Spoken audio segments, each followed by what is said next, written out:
আসসালামু আলাইকুম সম্মানিত দর্শক, আমি ডাক্তার মোহাম্মদ আলমগীর হোসেন। আমি একজন শিশু সার্জারি বিশেষজ্ঞ, সহযোগী অধ্যাপক এবং বিভাগীয় প্রধান হিসেবে কর্মরত রয়েছি ইসলামিক মেডিকেল কলেজ রাজশাহীতে।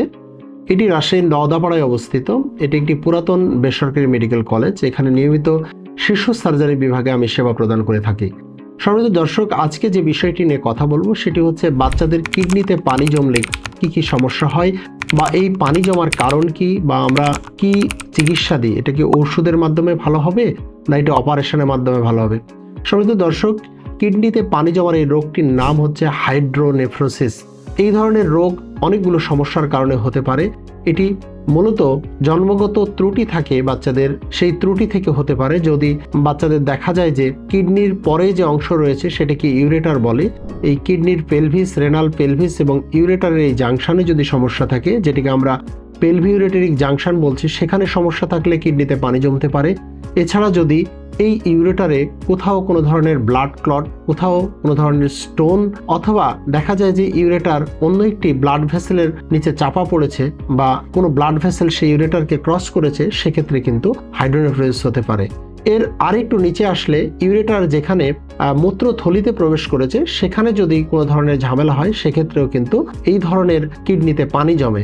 এই রোগটির নাম হচ্ছে ভেসিকো ইউরেটারিক জাংশন। যদি অবস্ট্রাকশন হয় সেক্ষেত্রে হয়। এছাড়াও ইউরেটেরোসিল রয়েছে নামে আরেকটি রোগ রয়েছে, তার কারণেও কিন্তু কিডনিতে পানি জমে। সম্মানিত দর্শক, এটি আমরা বললাম এটা দুই পাশে হতে পারে, কখনো আবার এক পাশে হতে পারে।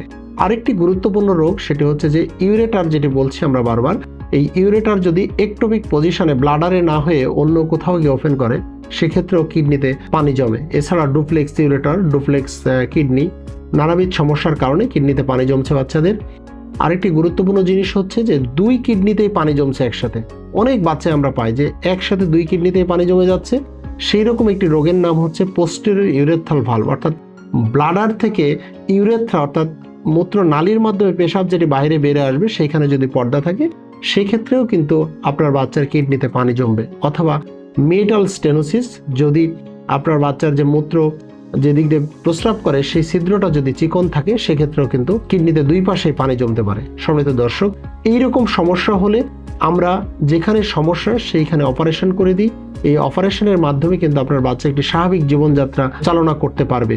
এই রোগগুলো ডায়াগনোসিসের ক্ষেত্রে আমরা প্রথমে আল্ট্রাসোনোগ্রাম করি, এরপরে ডিটিপিএ, ডিএমএসএ, আইভিউ সহ অনেক টেস্ট রয়েছে যেগুলো আমরা পর্যায়ক্রমে করে থাকি। সম্মানিত দর্শক, কারো বাচ্চার যদি কিডনিতে পানি জমে, ভীত না হয়ে যত দ্রুত সম্ভব পারা যায় একজন শিশু সার্জনকে দেখাবেন এবং চিকিৎসা নেবেন। সবাইকে ধন্যবাদ। আসসালামু আলাইকুম।